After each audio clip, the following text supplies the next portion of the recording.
C'est la nouvelle année. On vient de traverser 2400 km avec Mia. Ça a été compliqué, beaucoup plus pour elle que pour moi, et je voudrais vous en parler aujourd'hui. Mais avant ça, je voudrais vous souhaiter une très belle année 2026. J'espère que vous réaliserez tous vos projets et que votre chien sera le plus heureux possible, et vous également. D'ailleurs, en parlant de nouvelle année, euh, le but de cette vidéo, c'est aussi de vous présenter un peu les projets qu'on aura sur cette année à venir. En tout cas, moi, ça fait à peu près 2 jours là que je suis en plein travail sur la préparation de mon année, l'analyse de ce que j'ai réussi l'année précédente et l'année suivante. Pour ceux qui suivent un peu Sentier Canin, vous savez, j'ai l'habitude de m'écrire mes objectifs tous les 3 mois. Donc la nouvelle année, c'est pas l'année où je vais tout casser et créer des bonnes résolutions. C'est plus le début d'année comme ça. C'est un moment pour moi pour analyser ce que j'ai réussi, voir ce que j'ai envie de développer sur l'année à venir, mais également un peu plus sur le long terme. Et je fais ça autant au niveau professionnel qu'au niveau personnel et également dans le développement de Mia. Dans le développement de Mia, j'ai moins besoin de travailler là-dessus parce que ça fait 7 ans et demi qu'on travaille ensemble avec Mia, et elle a quand même développé des belles compétences. Donc c'est plus en général un rafraîchissement des idées que sur lesquelles j'ai envie de travailler avec elle, et je vais implémenter ça sur les 3 mois, et tous les 3 mois je vais revenir dessus, voir ce qui a fonctionné, voir ce qui n'a pas fonctionné, et essayer d'ajuster. Donc avant, les objectifs étaient très chiffrés, très précis. Aujourd'hui, je sais simplement sur quoi j'ai envie d'aller avec Mia. D'ailleurs, si je me rappelle bien ce que je me suis écrit hier, Mia, je voudrais travailler sur ses commandes de base. C'est vraiment un objectif qui est redondant, mais pour moi, c'est une priorité. Simplement d'avoir un chien qui va obéir, mais de manière presque millimétrée, sur au moins les commandes de base. Les commandes de base, c'est le assis, c'est le rappel, c'est le reste. En complément, je voudrais que Mia soit plus efficace lorsqu'on est en ville. Lorsqu'on est en ville, c'est probablement la chose qui est la moins efficace pour Mia, là où elle se sent le moins à l'aise. Pourquoi? Tout simplement parce que tous les jours, on passe 1 heure et demie à aller se promener en forêt, dans la nature, dans les rivières. Là, prochainement, j'ai envie de l'amener à la montagne. La ville, on le fait également, tous les 2 jours au minimum, l'après-midi. Mais je vais pas y passer des heures. C'est pas là où j'ai un grand plaisir personnellement. Donc forcément, ça impacte Mia, et ça impacte également son niveau d'écoute là-dessus. Même s'il est tout à fait raisonnable, j'ai envie de travailler ça plus profondément. Et également, le troisième point que je me suis noté, c'est essayer de lui permettre d'avoir une vie encore plus enrichie, encore plus épanouie. Et ça va également sur l'objectif que je me suis donné à moi personnellement. C'est ne pas oublier que nos chiens, c'est pas des robots. Nos chiens, ils sont là pour partager un bout de vie avec nous. Et comme leur vie est plus courte que la nôtre, pour moi, l'objectif principal, au-delà de tout ça, au-delà de la sécurité qui vient quand même sur le premier niveau, la grosse partie du deuxième niveau, pour moi, c'est d'avoir un chien qui est le plus épanoui possible dans la vie avec moi, dans sa vie personnelle. Quand je ne suis pas là, je veux avoir un chien qui est autonome, qui n'est pas en stress lorsqu'il n'y a personne à la maison, qui n'est pas en mal-être intérieur. Je veux un chien qui est bien dans ses pattes, qui est bien dans sa vie. Et pour faire ça, je suis persuadé que ça vient sur la routine qu'on donne à nos chiens. Donc cette routine, elle est actée. Cette routine, c'est les promenades qu'on va faire tous les jours dans des lieux le plus diversifiés possible, lui permettre d'avoir le plus de rencontres possible et d'avoir également des stimulations, être exposé à des bruits de voiture, exposé à des bruits d'enfants, de personnes. Là, pendant le Nouvel An, par exemple, on a vu, j'ai 4 neveux maintenant, 3 neveux et une nièce qui a à peine quelques mois. Ils sont tout jeunes, et donc cette interaction avec Mia, c'est un moment qui me fait toujours un petit peu peur, j'ai toujours de l'appréhension, parce que je veux que ça se passe le mieux possible. Et Mia a super bien réagi. Pour un chien qui est de nature assez peureuse, elle va fuir les interactions plus qu'autre chose, mais elle a été au top, et ça, je suis vraiment content. Mais ça fait partie également de moments importants que je veux vivre avec elle. Et à côté de ça, mon objectif que je me suis donné dans l'année, c'est de lui faire vivre un maximum d'expériences avec moi. Et donc là, je vais acheter une voiture dans quelques jours, quelques semaines. Et j'ai pensé à une voiture qui me permettrait de faire van pour pouvoir l'emmener dans des week-ends. Là, on va arriver au printemps. Vous voyez ici, on est dans le Var, je suis en t-shirt avec une petite veste et un manteau, et on est bien. Dans quelques semaines, on va pouvoir commencer à bouger. Et j'aimerais l'amener en basse montagne pour faire du camping avec elle, de faire des journées de trekking, sachant que Mia ne peut pas marcher énormément sur des longues distances puisqu'elle a une dysplasie de la hanche. Et je trouve que ça, ce serait un super moyen de partager des aventures, pouvoir me mettre dans des spots intéressants, des spots différents, et aller explorer un petit peu avec elle. Pareil, je voudrais lui faire, et ça je le partagerai sur YouTube sur cette année.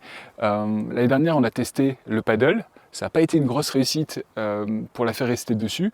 Un de mes objectifs, c'est de pouvoir prendre le paddle, l'amener sur le lac de Sainte-Croix qui est pas loin de chez moi, et là partir plusieurs heures ou une journée complète en aventure en paddle, tous les deux ou tous les trois avec ma conjointe. Donc pour ça, il faut que je travaille sa capacité à ne pas avoir peur dessus, à être en confiance.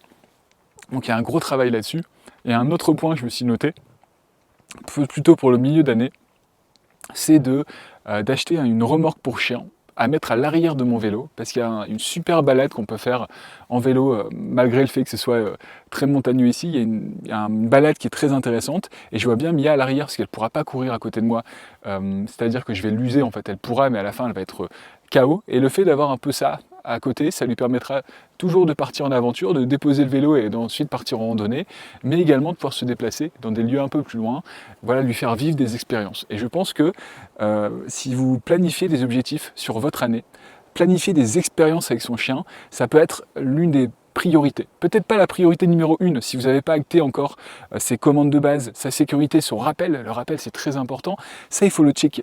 Et une fois que ça c'est fait, en parallèle ou ensuite, on peut passer sur des expériences. Et plus vous allez faire vivre des expériences à votre chien, plus vous aurez un chien qui sera épanoui. Et c'est pas que dans le but qu'il soit heureux, même si c'est probablement ma priorité, mais c'est également pour avoir un chien qui est équilibré. Vous aurez un chien qui est plus équilibré, donc vous allez avoir une boucle positive, puisqu'un chien plus équilibré, c'est un chien qui va naturellement obéir plus facilement à nos commandes. Parce qu'il ne sera pas surexcité.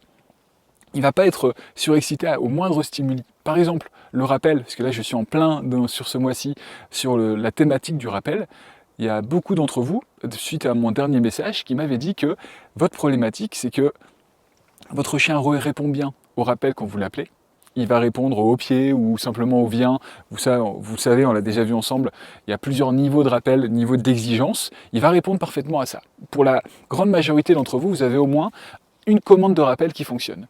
Et là où ça pêche, c'est lorsque on croise un chien, lorsqu'on croise un stimuli. Là, on a notre chien qui se met à dérailler totalement et à ne plus répondre à la commande et à s'éloigner au loin. Soit il va suivre un chien, soit il va suivre une piste olfactive, et tout ça, c'est hyper stressant pour nous en tant que maître, puisque comment est-ce qu'on réagit à ça, comment est-ce qu'on travaille ça? Je pense que le premier niveau de travail, c'est déjà d'avoir un chien qui est équilibré. Et pour faire ça, le plus simple, c'est de vivre des aventures avec lui. Pourquoi c'est le plus simple? Parce que déjà, c'est simple à mettre en place, vous pouvez vous mettre une routine chaque semaine, partir sur des petites aventures. Vous, ça va vous faire du bien, ça va renforcer la relation que vous avez avec votre chien. Lui, il sera plus équilibré, plus heureux et moins excité lorsqu'il va croiser ses stimuli. Par exemple, un chien qui croise des chiens tous les jours. Il a l'habitude de les voir, de pouvoir jouer avec eux, interagir avec eux. Est-ce que ce ne sera pas plus simple de le rappeler avec un rappel, peu importe lequel, s'il a l'habitude de voir des chiens?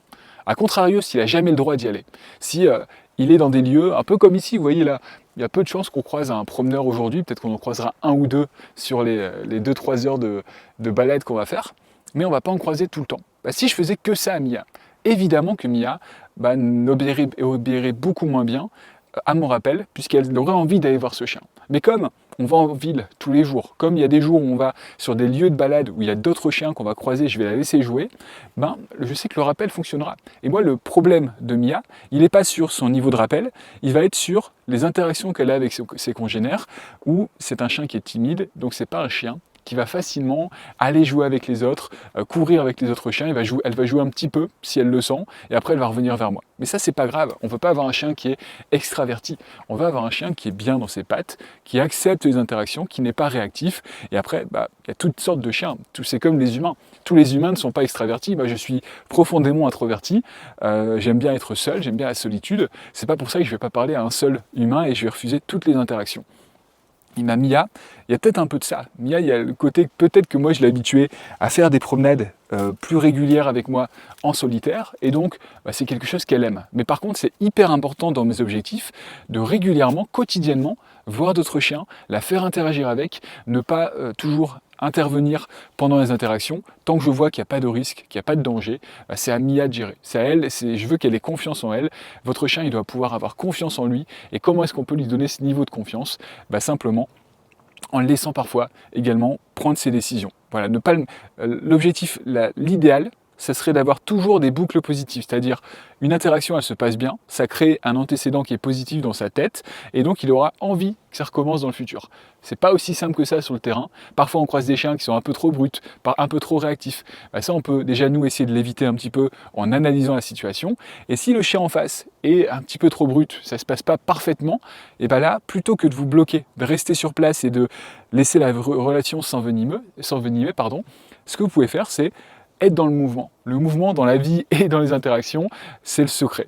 Pourquoi? Parce que le mouvement, ça permet à votre chien de pouvoir s'extirper de situations qui sont un peu compliquées. Donc, si vous voyez que la situation ne vous plaît pas et que vous ne pouvez pas courir sur votre chien et le porter dans les bras, parce que ce serait une très mauvaise idée, la meilleure chose à faire, c'est de s'éloigner de l'interaction, d'appeler votre chien et de lui laisser la possibilité de sortir de l'interaction.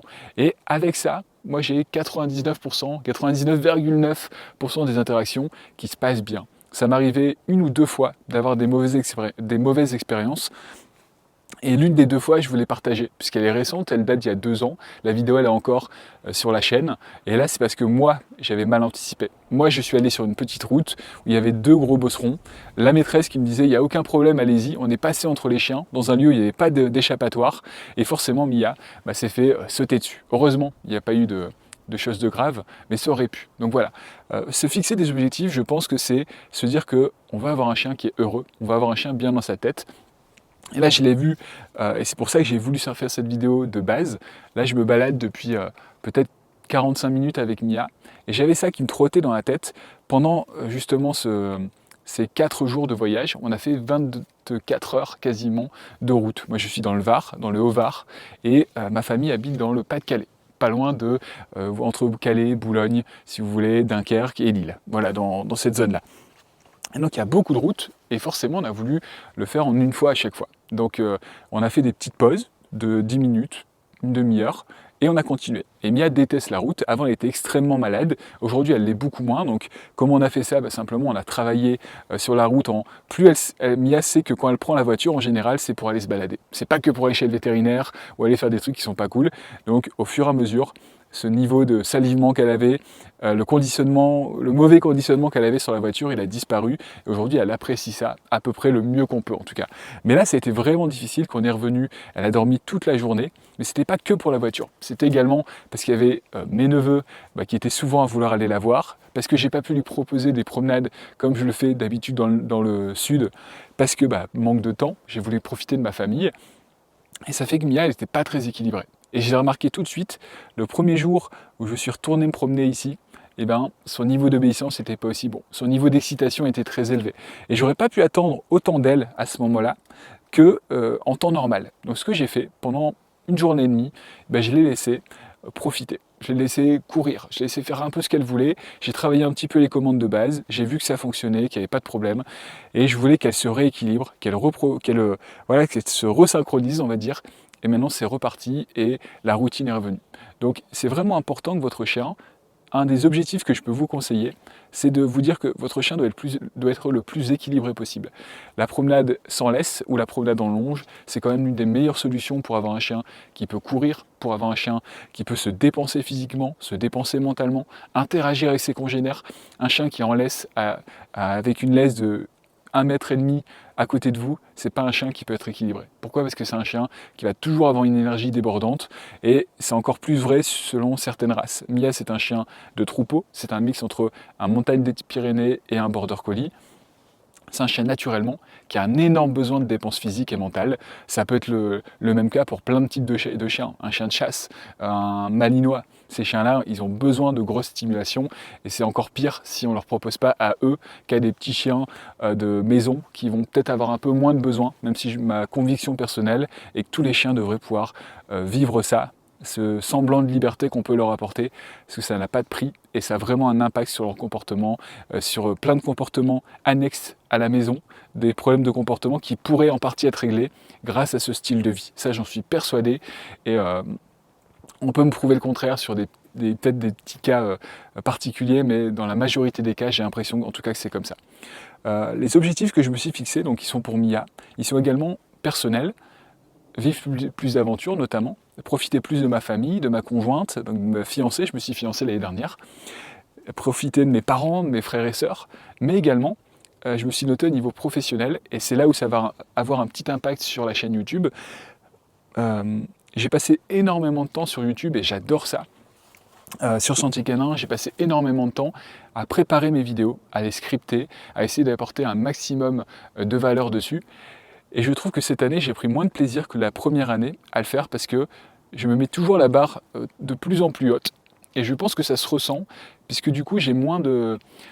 je suis moins naturel en fait quand je me filme, puisque je suis toujours en train de penser à est-ce que cette information dans ce livre, je l'ai prise?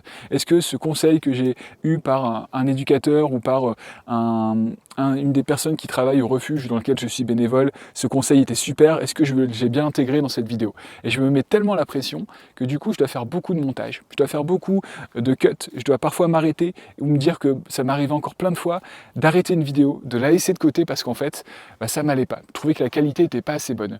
Et en fait, j'ai l'impression que du coup, moi je prends moins de plaisir, je peux apporter moins de choses sur Sentier Canin, et je me dis qu'en fait Sentier Canin, c'est quoi? C'est pas la chaîne d'un éducateur canin, d'un comportementaliste qui déballe son savoir, toutes ses connaissances. Pourquoi? Tout simplement parce que moi j'ai commencé la chaîne simplement parce que c'est ma passion. L'éducation canine, ça a toujours été une de mes passions. J'ai toujours rêvé d'avoir un chien comme Mia, et ça y est, je l'ai aujourd'hui.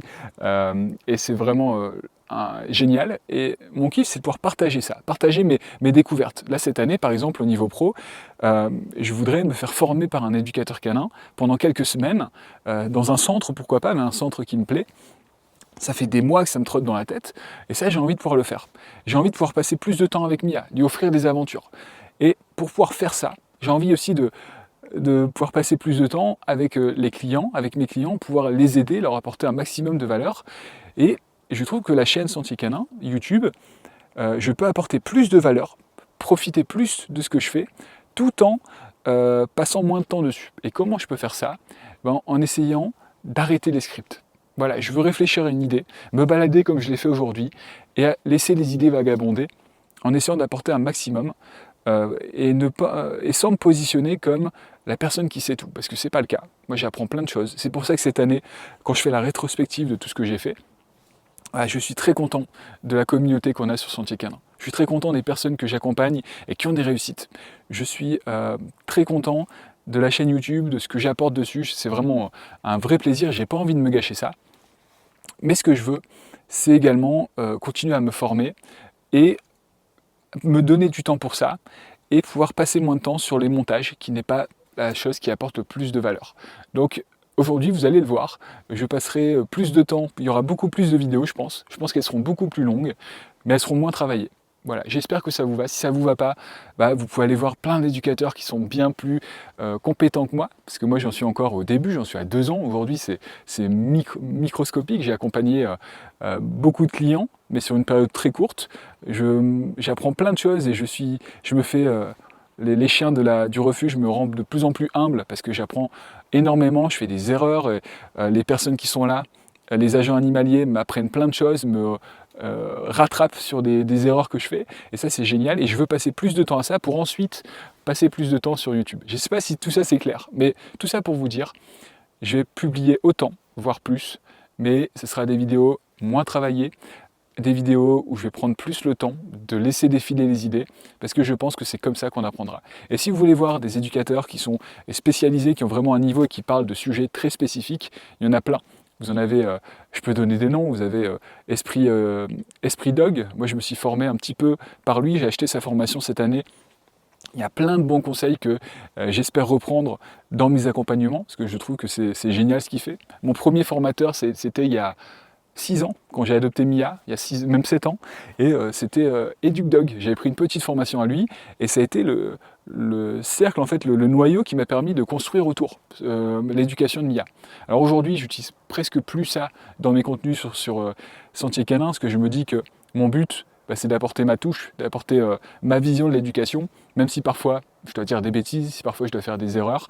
faut pas chercher à toujours être parfait. Un peu comme pour nos chiens, il faut pas chercher à avoir un chien qui est parfait, un robot, parce que je trouve que ça n'a pas de sens. Et il y a trop de contenu comme ça encore sur internet où on montre des chiens assez impressionnants, hein. Le chien c'est un robot, mais est-ce que le chien il est équilibré, est-ce qu'il est bien dans sa tête? Voilà, parfois oui, parfois non, j'ai pas la réponse. En tout cas, c'est pas comme ça que je vois l'avenir de Sentier Canin. Moi, je veux passer plus de temps à me développer, à créer des programmes aussi d'accompagnement.